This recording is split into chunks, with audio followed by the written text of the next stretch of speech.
Let's say you've got no North Star, you've got no vision for the firm, you've got no clarity over the goals or the objectives, then every time a so-called once-in-a-lifetime opportunity comes across your desk several times a year, you're going to go squirrel.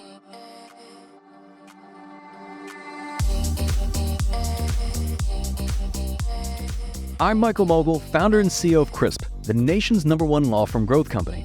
I've built my business through practice, not theory. Crisp started with just $500 to my name and has grown to over 8 figures in revenue over the last few years, earning a spot on the Inc. 500 list of the fastest growing private companies in America. Our approach has been to take everything we've learned about generating massive growth within our own organization and help the country's most ambitious and committed law firm owners do the same for theirs.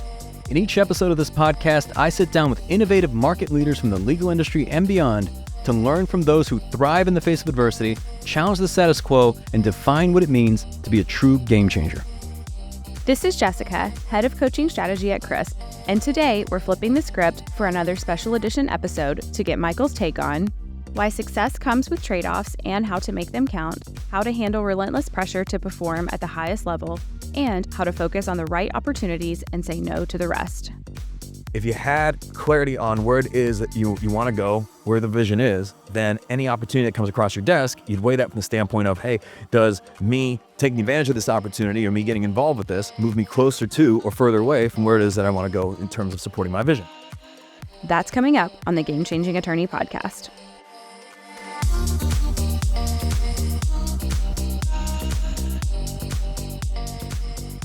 All right, welcome to a new year, new season of AMMA.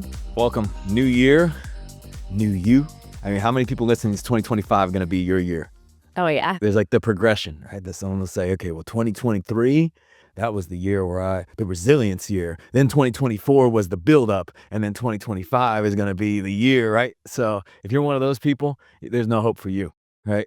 Next year is always the year. Oh, yeah. And years are kind of arbitrary things, right? You know, like times and dates and so on. Like if you didn't know the day was whatever the day you're listening to this on is, like Thursday, for example, today was Thursday. Do you even know what time it is? Like that's an arbitrary thing human beings set. Do you even know what year it is? Like so it's all arbitrary. So sometimes we use these as milestones to say, I'm going to start on Monday, right? But Monday is it's a man-made thing. And you say, I'm going to start next month. That's a man-made thing. So you can start anytime. You can start literally right now, today. When I look at people coming off New Year's resolutions, there's nothing wrong with setting a New Year's resolution, nothing wrong with being ambitious and wanting to have a better year. I think a business leader should always come into a new year optimistic about that year. That being said, there's a big difference between somebody who has all the things they want to do and then the person who is spending less time talking about the things they're going to do and actually is doing them. Ambition versus commitment. Yeah, and that's the differentiator. We'll check in to see how people stand on top of their goals and their resolutions and their targets. I think usually the thing that impacts people is that they try to do too many things at once. Like they're trying to improve too many aspects of their life at the same time. And if they don't have a track record of doing that, then I would say that you're probably better off just picking one thing and focusing on that, and less about doing something new because you're probably already busy, and more so looking at it from the standpoint of, well, how do I address any reason why I wouldn't do this thing? Or like, how do I address any barriers that stand in the way of me doing the thing that I want to do? So if there's a way that you can work it in, like years ago, I wanted to get more steps. And instead of doing more things, someone's going to say, well, where am I going to find an hour or two to do more walking? Well, you can get a standing desk and you're already at the office and if you're doing meetings, you can walk while you do the meetings, right? That didn't involve adding anything new. So anyway, to each their own. I wish you all success. I hope that at the end of this year, you're looking back and you've achieved everything you set out to achieve. But this is the AMMA, where you guys submit the questions and we answer them. And you can still submit them. You text us at 404-531-7691. Jessica, you compile the questions. We answer them here on the show. And these aren't the only types of episodes. Of course, we've got the AMMAs that you're listening to now, but there's also the interview style podcast where we bring on a guest from the legal industry or beyond, and we pick their brains and provide all the insights right here on the podcast. And then the encore editions, we brought back some of our most popular episodes and a few other episode types that I'm excited for us to explore this season. Okay, so we will save that for the future. Anyway, what do we got this week? All right, let's get it started then. So question number 1. Michael, as my firm grows, I feel like I'm sacrificing everything. Time with my family, sleep, and my health. Is this just the price of success, or is there a better way to manage the trade-offs? Well, it really depends on where you're at in the journey. When you're just starting out, Yes. That's what it is. That is what it is. If you're just starting out, you're starting your firm, you're starting a business, and you are sacrificing everything, well, it takes what it takes. And if there was the easy path, well, then everybody would be a successful business owner. I never recommend this for anyone, right? So, and this is the reason why, because sometimes people believe that, well, I can go work for myself, right? I don't got to work for XYZ boss. I don't like them. I could do it better. Get the freedom, right? So they got the freedom of doing it all on their own. So they start their own business. Then they've got to like set up the business, all the, the business documents, the tax documents, et cetera. That part's easy, right? They set up a bank account, they get some business cards. I don't know if people still do business cards, and then go. And then you realize probably a minute in that now you have all the risk and you have all the downside, and then you've got to somehow figure it out. And money is literally flowing away from you every single second. And the goal is to have more coming in than going out. And you never know what the next day will bring. And then you start adding people, and then you introduce complexity. And then before you know it, you've got to deal with all these different personality styles. And then people have their own needs and challenges. And then you just start adding more clients. Then that introduces a new layer of complexity. Then things start to break down. So you say we need processes, and we need systems, and we need infrastructure. And the business is hungry. So it needs more and more investment. It needs more and more money to keep going. And you are burning the midnight oil, and you're stressed out, and you're tired, and you're exhausted, and all I can say is welcome. Welcome, one of us. But if the question is, does it always have to be like this? The answer is no.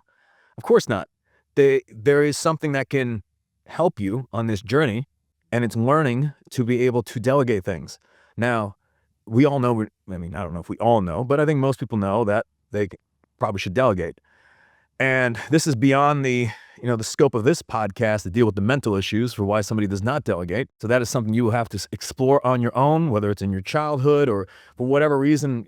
Even if we can give you the pros and cons list of all this, and we can outline the flow chart and help you logically, but that doesn't mean you're going to do it, because this idea that no one can do it as well as you can. Of course not. So why don't you just keep holding on to it, and you'll see how that goes over time as you continue to get more and more things to do. And then there's no good people out there, because in a world of 7 or 8 billion people, there's no good ones. But you understand, my firm is different. Okay, so you have the one unique law firm out of all law firms across the world that there's no good people out there for you, and there's really no hope. So I don't know what this is. Maybe this is just, you want to support my misery. That's just reality. But you're going to have to find a way to succeed in this reality. So does it always have to be like this? No. The aim is that as you start to grow the firm, that you bring on help and people who can do things that their strength, that may not be your strength, but may complement your skill set. And then you start to grow through leverage. You have to find ways to be able to free up your time. Then as you start to learn how to be a better leader, you start to learn how to make better decisions. And then you start to develop infrastructure in your firm, and you've got processes, you've got KPIs to hold people accountable, to actually measure performance, to ensure the firm is profitable. There's a lot to this. But usually what stems from people being just spread out, or spread thin and exhausted, is just the fact that they try to do everything on their own. There's Tim Cook at Apple, who, whether he wakes up today or not, iPhones are still getting delivered to Apple stores and people's homes, and the next iPad will come out, and the next, MacBook Pro will still come out. And it's just because, he's got a team of several 100,000 people. And you can say, well, that's Apple. That's a multi-trillion-dollar company. What about me? And it's the same thing with successful law firms. If the firm is solely, dependent upon you, well, then if you're having an off day, if something happens to you, if you go on vacation, if you're sick, whatever it is, that can limit the performance of the firm. So you have to find ways, working backwards from whatever the end goal is. Let's say you want this freedom, or you want to be able to spend time with your family, and you want to be able to spend time, focusing on hobbies, you enjoy things, you don't want to be stressed out all the time. Okay, well, what stands in the way of that? And then solve each one of those barriers. And we have an entire coaching program designed to answer this very question. But again, that goes beyond the depth of this podcast. So the short answer is no, it doesn't always have to be like this. Early on, yes, it is, the price of success. But you will continue to pay that price if you're not learning and doing things in a better way. And you will run out of money before you run out of mistakes. That is very true. So get the help, learn a better way, work with somebody who's already solved these challenges so you don't have to learn the hard way. Absolutely. All right. So moving on to question number 2. I have achieved more than I ever thought possible, but now I feel like I can't slow down or take a break. How do you deal with the pressure of constantly having to keep winning? More mental issues. Yeah. Right? So, but I empathize. with this one, especially because you've achieved everything you set out to achieve, which in some respects, it's like, okay, time to set a bigger vision. Yeah. But how do you deal with the pressure of always have to keep winning? Here's the way I've dealt with it. You don't have to do anything. You don't have to keep winning. Okay? You can choose to do it, but you don't have to.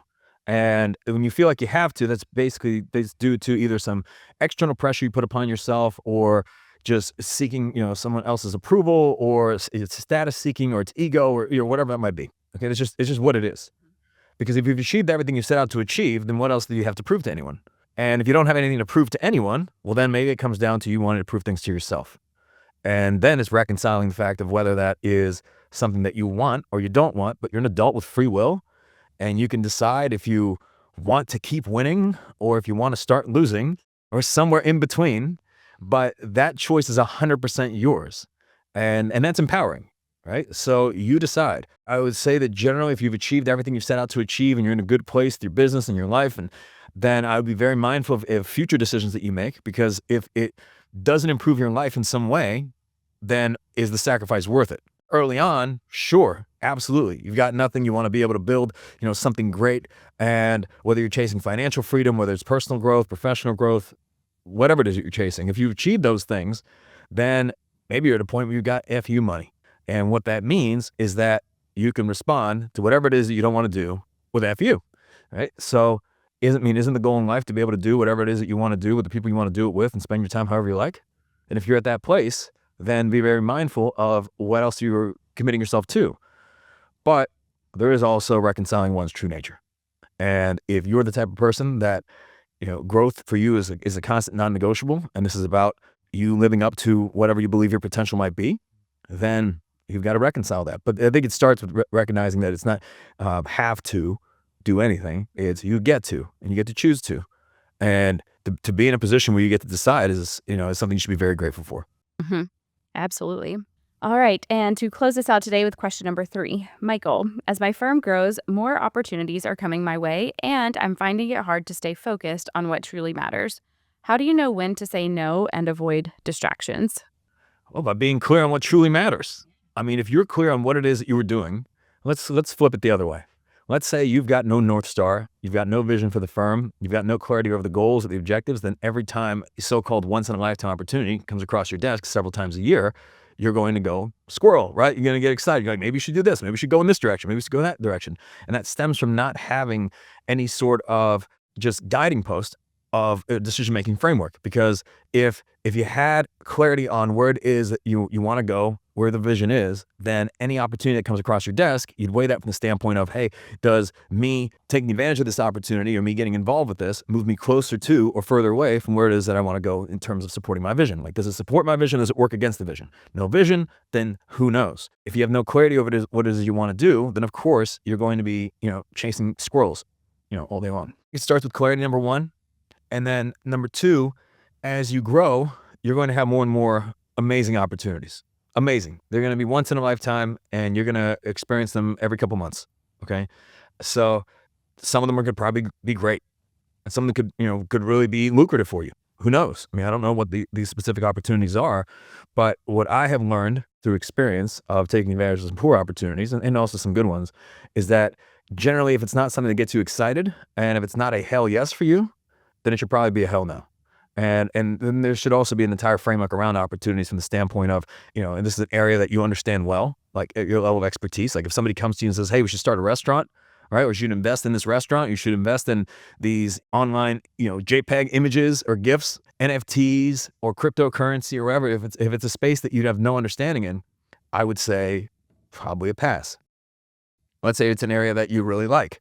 Okay, well, do you have to take advantage of this opportunity to invest in it in order to, just because you like it? Is there anything that you add unique value to? Because I think generally, if you look at from the standpoint of opportunities and partnerships, there's either you bring the money, or you bring the skills, or you bring the, let's say the relationships, the connections, and the institutional knowledge, maybe like just network that can help bring it up, get it off the ground.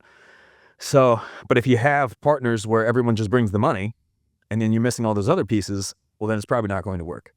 So it's also considering, well, what does the time commitment look like? What does the financial commitment look like? And then this is pull you away from the main business, which is probably your law firm, which you have the highest degree of control over and the highest return on investment if you grow this thing.